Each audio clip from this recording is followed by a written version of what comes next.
Good evening, everyone. We will discuss the system of absolute community, conjugal partnership of gains, and the complete separation of property.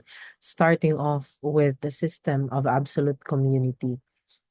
So the provisions on Articles 88, 89, and 90 provide that the absolute community of property between spouses shall commence at the precise moment that the marriage is celebrated. Tanawa ha, it shall commence at the precise moment that the marriage is celebrated.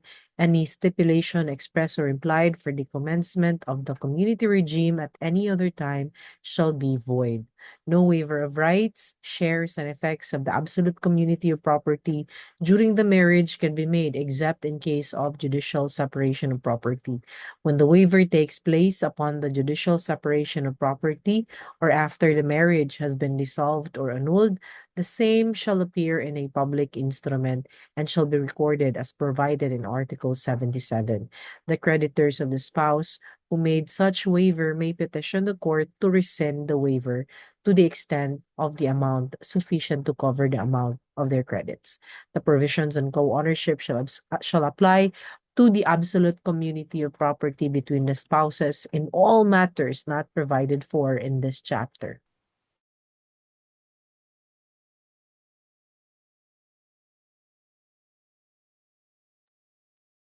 So note ha na all properties owned by the contracting parties before the marriage ceremony and those which they may acquire thereafter shall comprise the absolute community of property. Also note na in a partial separation of property regime, the property not agreed upon as separate shall pertain to the absolute community, and the spouses become co-owners of all the properties in an absolute community of property regime.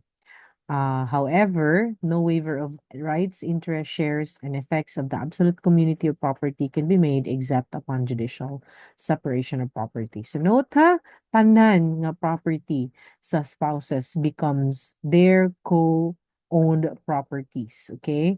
So kung unsa may gidani mo during and before the marriage, bisag mas dako ang sa husband or gamay ang sa wife, it becomes equal uh, when it is governed by the absolute community of property because they become co-owners of the properties that they bring into the absolute community of property. Okay, so note that. Take note of that. So what constitutes the community property? Unless otherwise provided in this chapter or in the marriage settlements, the community property shall consist of all the property owned by the spouses at the time of the celebration of the marriage or acquired thereafter. However, there are also properties that are excluded from the community property. No? Unsa man nga mga properties, these are the property acquired during the marriage by gratuitous title by either spouse and the fruits as well as the income thereof, if any, unless it is expressly provided by the donor, testator, or grantor that they shall form part of the community property. Second, the property for personal and exclusive use of either spouse. However, jewelry shall form part of the community property. The third is the property acquired before the marriage by either spouse who has legitimate descendants by a former marriage, and the fruits as well as the income, if any, of such property. So kung ninyo na siya before, if you are the second or the third wife or husband, as the case may be, and they have legitimate descendants no, of that former marriage, whatever property that he may have acquired before the marriage is separate. Okay, because that's actually part of the legitimate descendants by a former marriage. Kining number one, kining property acquired during the marriage by gratuitous title. Mao ni kana bitong na-acquire niya by let's say donation or by inheritance. Um, except kung gi-expressly provide sa donor or testator or grantors, the case may be na it will form part of the community property. If there is no such provision, kung exclusive ra nga gihatag, let's say, ni husband, that becomes the exclusive property of the husband. Okay? Personal niya nga mga gamit, of course, that belongs to the spouse. Pero timan kung jewelry na, that forms part of the community property. Okay? Also note that property acquired during the marriage is presumed to belong to the community unless it is proved that it is one of those excluded therefrom. Okay? Article 94, this provides for the liabilities, no, of the absolute community of property. I think these are all self-explanatory. So this is a matter of reading. Basahan lang ninyong Article 94, okay? Okay. Let's just read it one by one before we go into the case that I will be presenting to you. So absolute community of property shall be liable for una the support of the spouses, their common children, and legitimate children of either spouse. However, the support of illegitimate children shall be governed by the provisions of this code and support.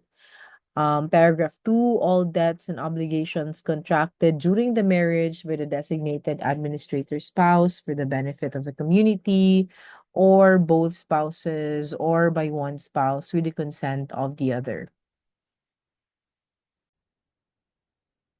Number 3, debts and obligations contracted by either spouse without the consent of the other to the extent that the family may have been benefited. And we will discuss later the Ayala Investments case, no? Discussing this paragraph. And all taxes, liens, charges, expenses, including major or minor repairs upon the community property, all taxes and expenses of mere preservation made during the marriage upon the separate property of either spouse used by the family, expenses to enable either spouse to commence or complete a professional or vocational course or other activity for self-improvement, antenuptial debts of either spouse insofar as they have redounded to the benefit of the family, the value of what is donated or promised by both spouses in favor of their common legitimate children for the exclusive purpose of commencing or completing a professional or vocational course or other activity for self-improvement, antenuptial debts of either spouse, other than those falling under paragraph 7 of this article, expenses of litigation between the spouses unless the suit is found to be groundless, and if the community property is insufficient to cover the foregoing liabilities except those falling under paragraph 9, the spouses shall be solidarily liable for the unpaid balance with their separate properties. Okay?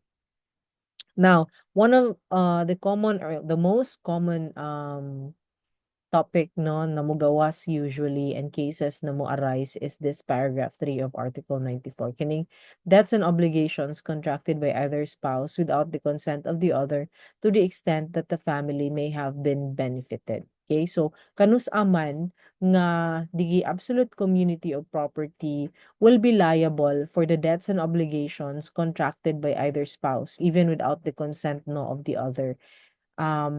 Basically, ang pinaka-key ana no nga phrase is that kung ni-redound siya sa benefit sa family, okay? If the family has been benefited, um, in that case, the community property, the absolute community of property may be held liable. And let's look at the case of Ayala Investments case, okay? So what happened, Mandiay, in this case? So Philippine Blooming Mills or PBM obtained 50,300,000 loan from the petitioner Ayala Investments and Development Corporation. Respondent Alfred Cheng, the EVP of PBM, executed security agreements on December 1980 and March 1981, making him jointly and severally answerable with PBM's indebtedness to AIDC. PBM failed to pay the loan, hence filing of complaint against PBM and Cheng. Okay, so gi-appeal si Cheng because Cheng executed security agreements. So the RTC rendered judgment ordering PBM and Cheng to jointly and severally pay AIDC the principal amount with interest. When we talk about jointly and severally, you already know in your obliquono that this is solidarily, okay, solidarily liable to pay AIDC. So pending the appeal of the judgment, RTC issued writ of execution. Thereafter, Magsaho, appointed deputy sheriff, caused the issuance and service upon respondent spouses of the notice of sheriff sale on 3 of their conjugal properties on May 1982. Okay? So ang ilahang property ang attach sa sheriff or gilevy sa sheriff to execute the judgment.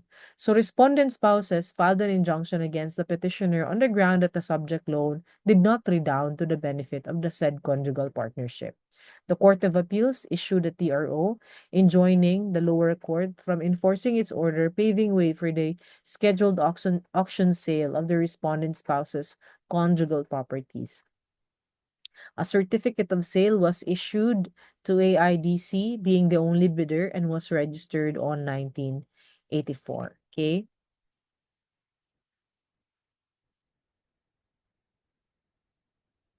So the issue here is whether or not the loan acquired by PBM from Ayala Investments as guaranteed by Alfredo Cheng be considered to have redounded to the conjugal partnership of the spouses. So the Supreme Court said that the loan procured from AIDC was for the advancement and benefit of PBM and not for the benefit of the conjugal partnership of Cheng. Furthermore, AIDC failed to prove that Cheng contracted the debt for the benefit of the conjugal partnership of gains. PBM has a personality distinct and separate from the family of Ching, despite the fact that they happen to be stockholders of the said corporate entity.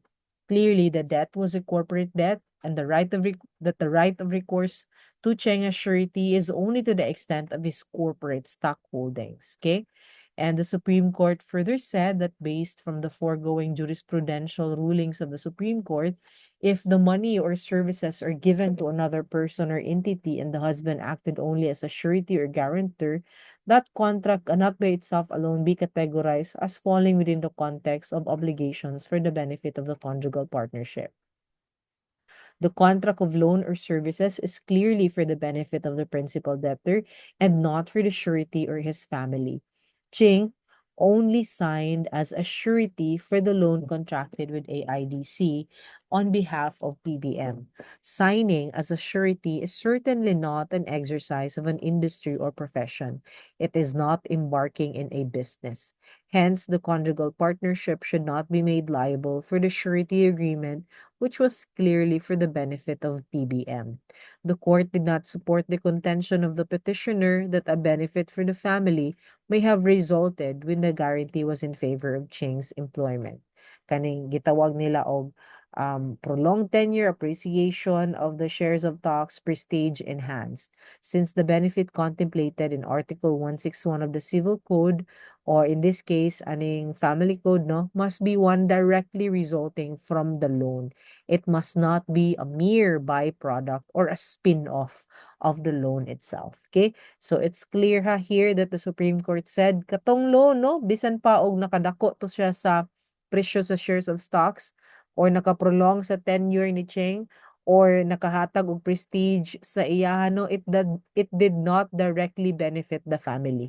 Okay? According to the Supreme Court, it must not be a mere byproduct or a spin-off of the loan itself. It must have a direct benefit and it must redound to the benefit of the family in order for the community property or the conjugal partnership to be held liable for the obligation of the corporation. Okay, so this is the case of Ayala Investments. Let's now proceed to Article 95. Article 95 provides that whatever kaniti man igin ninyo mga sugarol diha nga mga spouse, no, whatever may be lost during the marriage in any game of chance, betting, sweepstakes, or any other kind of gambling, whether permitted or prohibited by law, shall be borne by the loser and shall not be charged to the community. But any winnings therefrom shall form part of the community property. Okay? So kung pildi ka sugal, ikaw anak mo bear sa loss. But if you won in the sugal, adto na sa community property. Okay? So I think that's self-explanatory. Let's now proceed to section 4, ownership, administration, enjoyment, and the disposition of community property. For Article 96, let's read this together with Article 1 to 4. Okay? So let's start first with Article 1 to um 1 to 96. Okay. Actually, kaning Article 1 to 4, 96, same, basically. Same. have the same provision. The only difference is that ang Article 124 governs the conjugal partnership of gains, the administration of conjugal partnership of gains. Ang kani governs the administration and enjoyment of the community property. Okay? So the administration enjoyment, pareha rin gid siyang provision sa conjugal, shall belong to both spouses jointly. In case of disagreement, the husband's decision shall prevail, subject to the recourse to the court by the wife, or for proper remedy which must be availed of within 5 years from the date of the contract implementing such decision. In the event that one spouse is incapacitated, tanawa ni kinala po yung gawas aniha. In the case or in the event that one spouse is incapacitated or otherwise unable to participate in the administration of the common properties, the other spouse may assume sole powers of administration. These powers do not include disposition or encumbrance without authority of the court or the written consent of the other spouse. In the absence of such authority or consent, the disposition or encumbrance shall be void.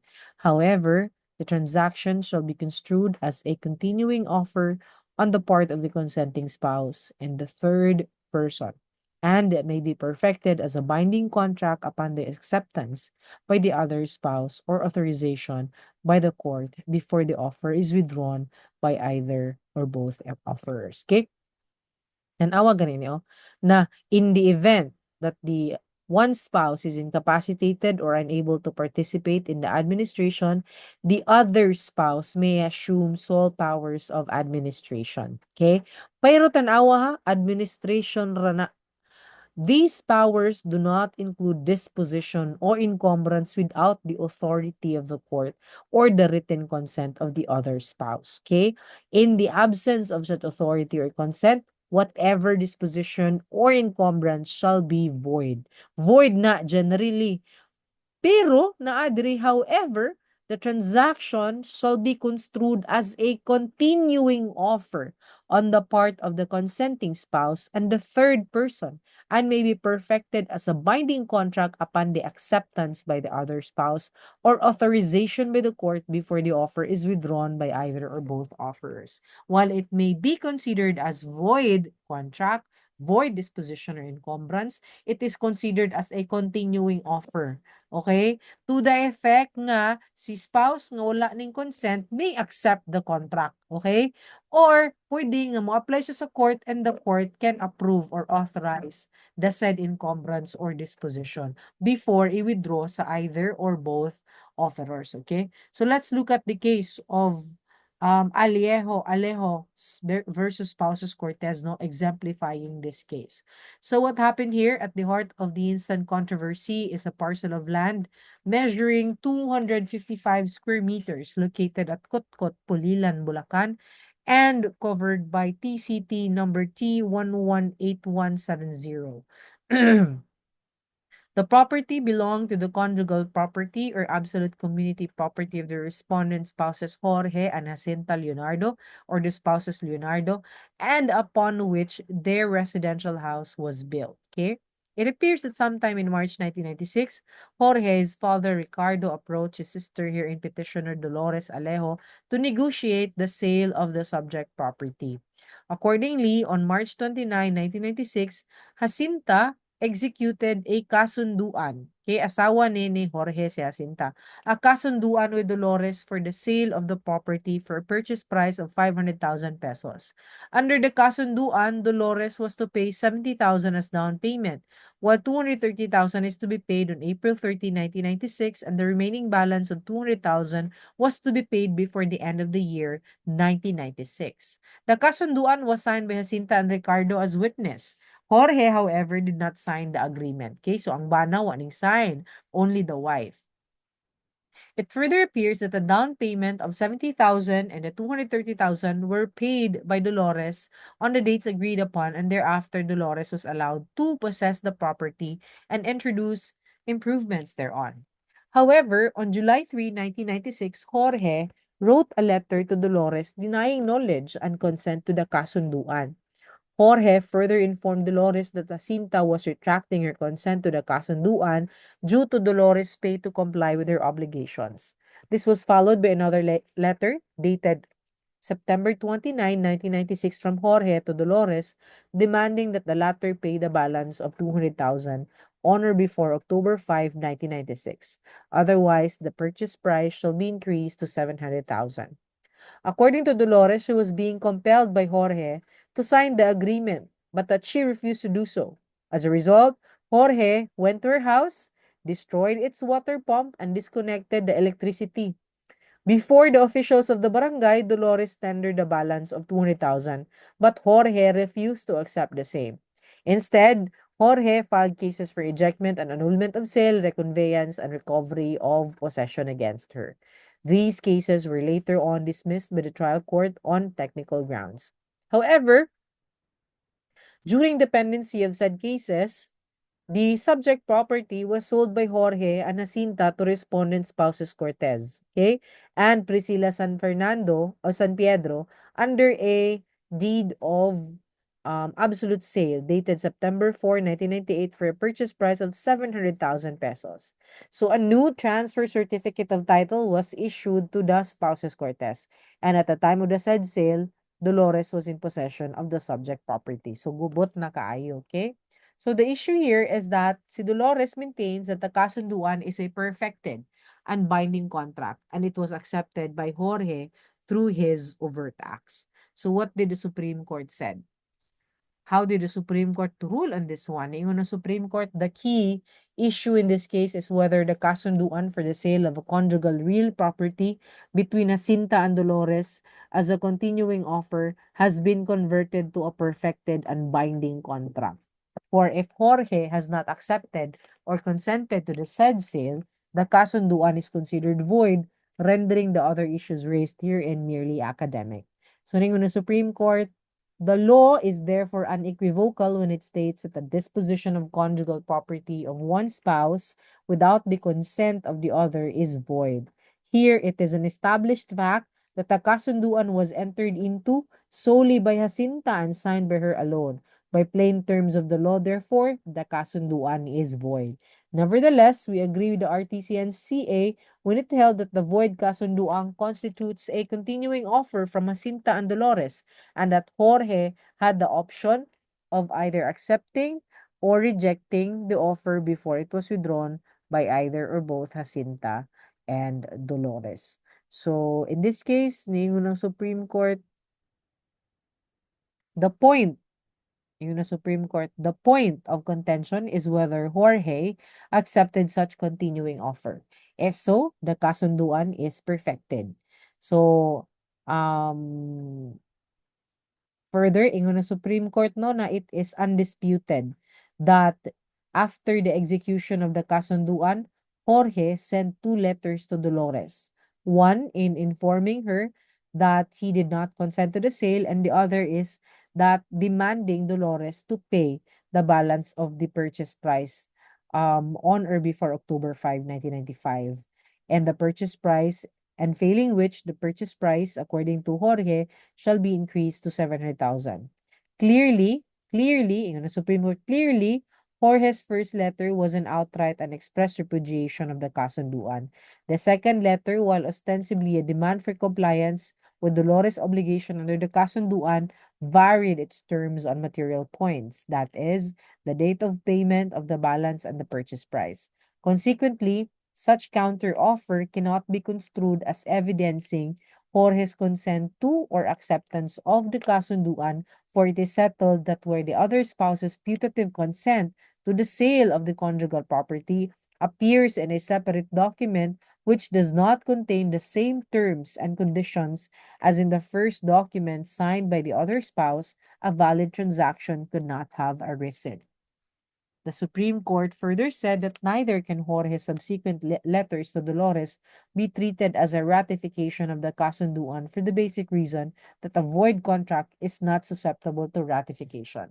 Nor can Jorge's alleged participation in the negotiation for the sale of the property or his acquiescence to Dolores's transfer to and possession of the subject property be treated as converting such continuing offer into a binding contract, as the law distinctly requires nothing less than a written consent to the sale for its validity. Suffice to say that participation in or awareness of the negotiations is not consent.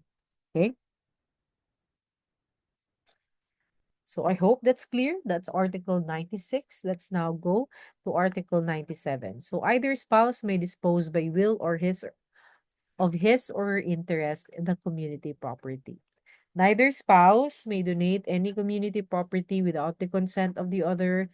However, either spouse may, without the consent of the other, make moderate donations from the community property for charity or occasions of family rejoicing or family distress. Okay? I think that's self-explanatory.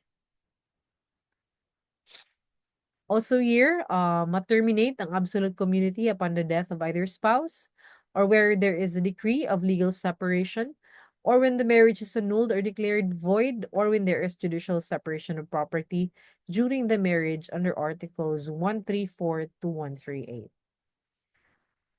Uh, Also note that the separation in fact between the husband and the wife shall not affect the regime of absolute community except when the spouse who leaves the conjugal home or refuses to live therein without just cause shall not have the right to be supported, or when the consent of one spouse to any transaction of the other is required by law, judicial authorization shall be obtained in summary proceeding.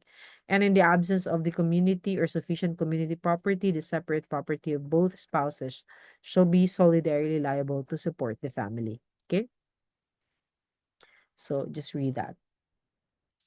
Here pod in Article 101, this is also the same as the provision of Article 128. That's why we will be discussing this kausa na pod or usahon na pod. So, if a spouse without just cause abandons the other or fails to comply with his or her obligations to the family, the aggrieved spouse may petition the court for receivership. Okay? For receivership. Um, or for judicial separation of property, or for authority to be the sole administrator of the absolute community subject to such precautionary conditions as the court may impose. If naka-remember mo sa our previous discussions, no, na ay mga, if either spouse, no, would endanger the family or um, would cause the family to be put in a situation nga ma-endanger siya, no, the other spouse, no, na ma-aggrieve may always seek recourse, no, through the following actions or any of the actions available to him or her, no, under the law. So mo ni siya ang some of the actions mo. Petition ka for receivership, judicial separation, authority to be the sole administrator, of course subject to precautionary conditions. And the obligations to the family mentioned in the preceding paragraph refer to marital, parental, or property relations. And kanus man deemed to have abandoned ang person, no, or ang family, a spouse is deemed to have abandoned the other when when he or she has left the conjugal dwelling without intention of returning. Okay, tanawa ng phrase, oh. So, nimbiya siya nga wa nag intensyon nga mobalik. Okay, so the spouse who has left the conjugal dwelling for a period of 3 months or has failed within the same period to give any information as to his or her whereabouts shall be prima facie presumed to have no intention of returning to the conjugal dwelling. Okay? So, let's look at this case of Partosaho versus CA, no? Ingon na Supreme Court, abandonment implies a departure by one spouse with the avowed intent never to return, followed by prolonged absence without just cause and without, in the meantime, providing in the least for one's family, although able to do so.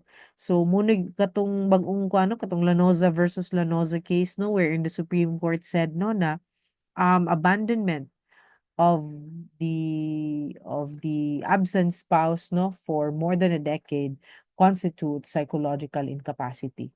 So daghan kaayo og mahog nga implications, no, when you abandon your family.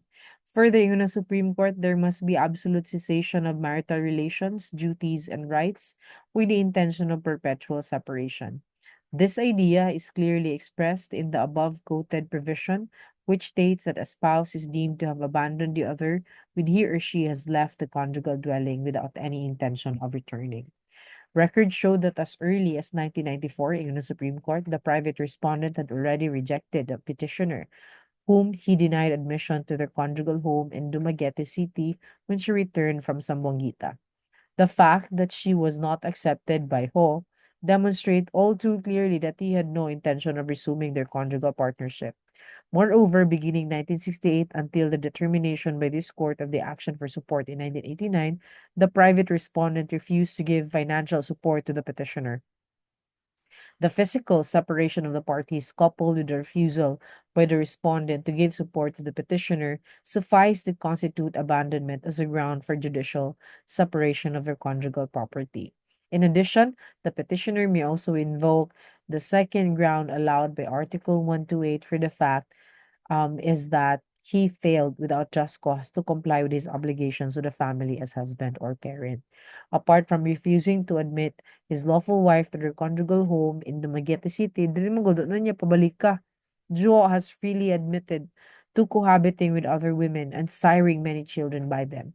It was his refusal to provide for the family and their daughter that prompted her to file the actions against him for support and later for separation of conjugal property, in which action significantly he even denied being married to her.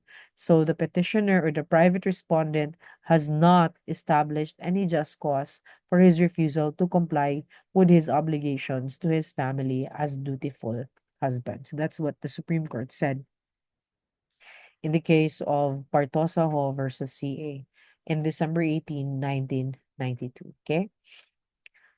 So conjugal partnership of gains under this regime, no, the husband and the wife place in common fund the proceeds, the products, the fruits and income from their separate properties and those acquired by either or both spouses through their efforts or by chance, and upon dissolution of the marriage or partnership, the net gains or benefits obtained by either or both spouses shall be divided equally between them unless otherwise agreed in the marriage settlements. Okay, that's Article 106, as opposed to the provision on absolute community property nga tanan no may laha here.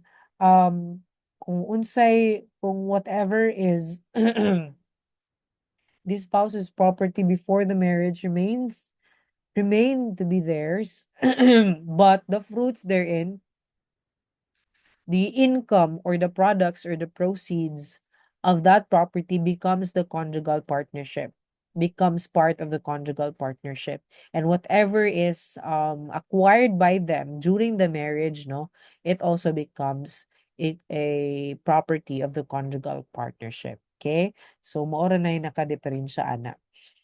And kaning articles 107, no, and other articles until 146 are matters of reading. So basahan na ninyo. Kanilang last topic for tonight, the chapter 7, no, on property regime of unions without marriage, because there are unions nga dili magpakasal kanang common law relationships. So what is the property regime that would govern the relationships without the benefit of a marriage? Okay, so ingon ang article 147 nga when a man and a woman who are capacitated to marry each other live exclusively with each other as husband and wife without the benefit of marriage or under a void marriage, their wages and salary shall be owned by them in equal shares, and the property acquired by both of them through their work or industry shall be governed by the rules on co-ownership. Okay? So, tanawa, co-ownership ang mahitabo. Okay? um Kana ang covered ana katong walay benefit sa marriage o katong under void marriage. In the absence of proof to the contrary, properties acquired where they live together shall be presumed to have been obtained by their joint efforts, work or industry, and shall be owned by them in equal shares. For purposes of this article, a party who did not participate in the acquisition by the other shall be deemed to have contributed jointly in the acquisition thereof if the former's efforts considered or consisted in the care and maintenance of the family and of the household. Say for example, ang other spouse may trabaho, ang babae kay housewife.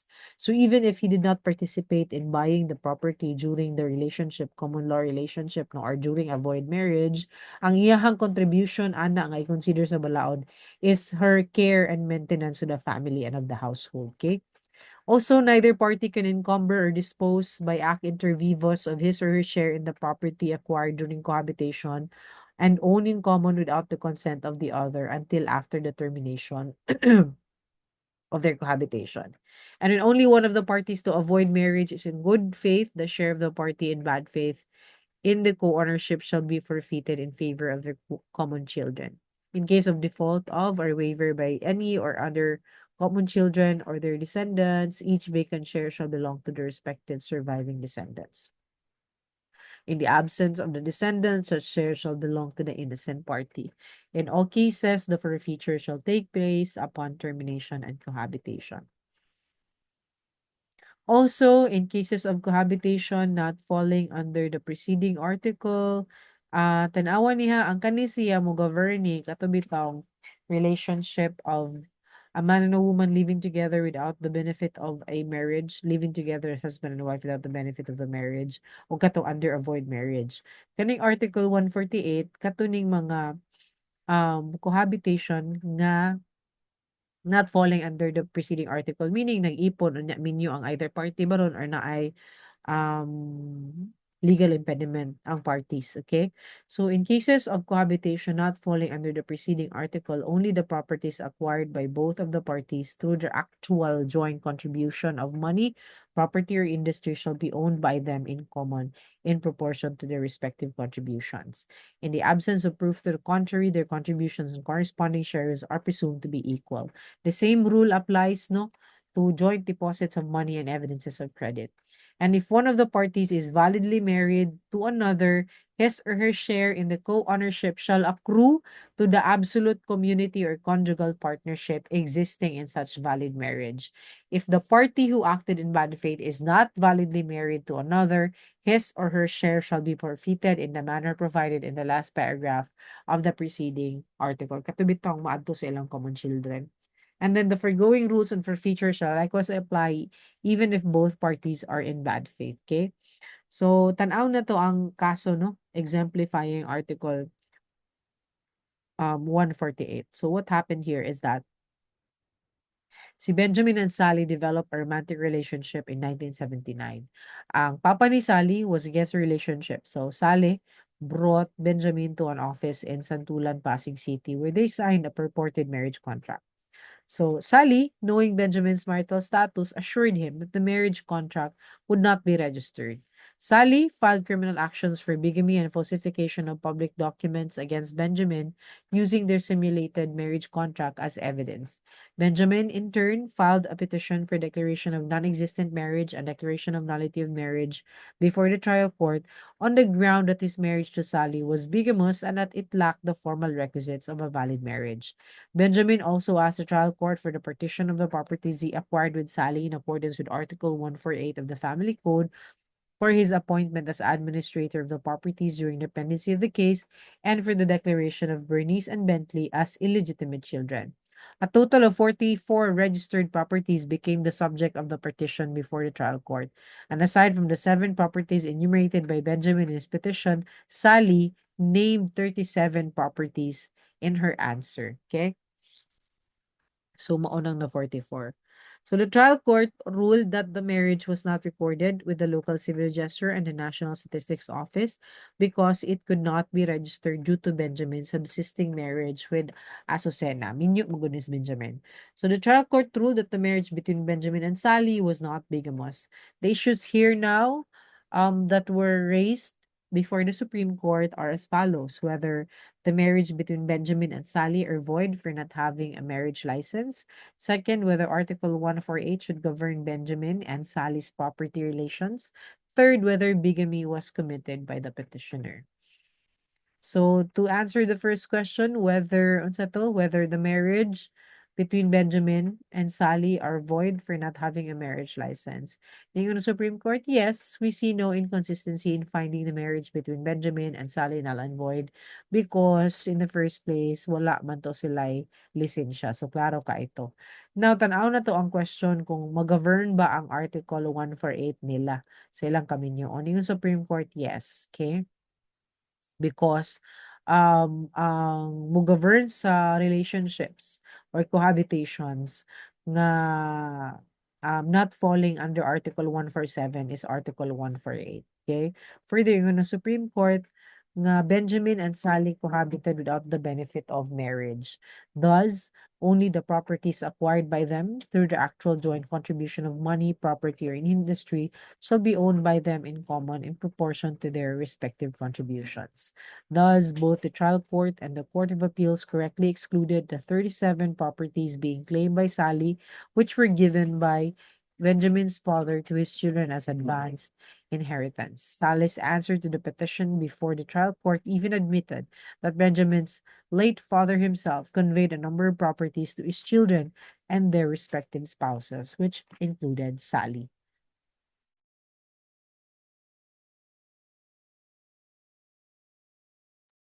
Further no, ingon ang Supreme Court kana kunong married to nga phrase, no, preceding the name of the spouse are merely descriptive of the civil status of the registered owner, and such words do not prove co-ownership.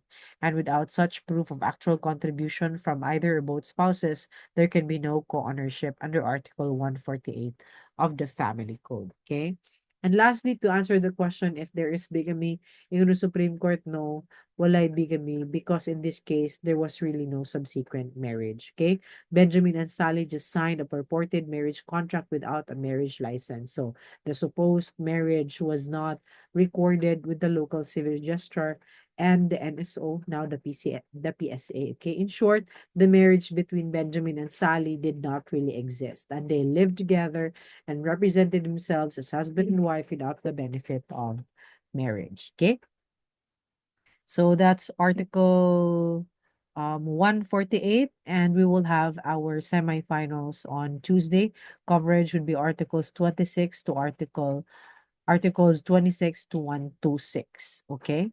So if you have clarifications, you can post it in Teams class chat, and I will be answering you there. Okay. So thank you very much. Maayong gabi.